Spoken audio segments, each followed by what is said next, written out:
જાફરાબાદ તાલુકાના કડિયાળી ગામે સ્વતંત્રતા દિવસની ઉજવણી। જાફરાબાદ તાલુકાના કડિયાળી ગામે પ્રાથમિક શાળા તેમજ માધ્યમિક શાળા સંયુક્ત ઉપક્રમે આપણો 80મો સ્વતંત્રતા દિવસ ઉજવાયો હતો।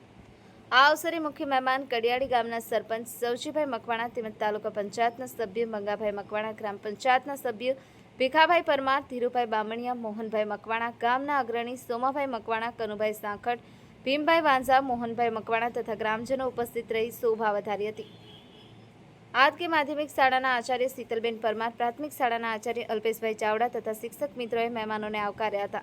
તેમજ માધ્યમિક શાળાના વિદ્યાર્થીઓએ ઓપરેશન સિંદૂર નાટક ભજવી બધાને મંત્રમુગ્ધ કર્યા હતા અને વિદ્યાર્થીનીઓએ સાંસ્કૃતિક રાસ ગરબા અને રિધમ સાથે પિરામિડ જેવી કૃતિઓ રજૂ કરી હતી।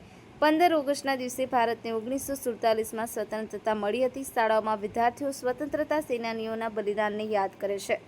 આ દિવસ આપણને દેશપ્રેમ, એકતા અને રાષ્ટ્ર પ્રત્યેની જવાબદારીની પ્રેરણા આપે છે। આ કાર્યક્રમનું એન્કરિંગ શાળાની બાળાઓએ કર્યું હતું તેમજ શિક્ષક શ્રી ગિરધરભાઈ રાઠોડે આભાર વિધિ કરી હતી। JP Parmar, Mahadev times news, Jafrabad.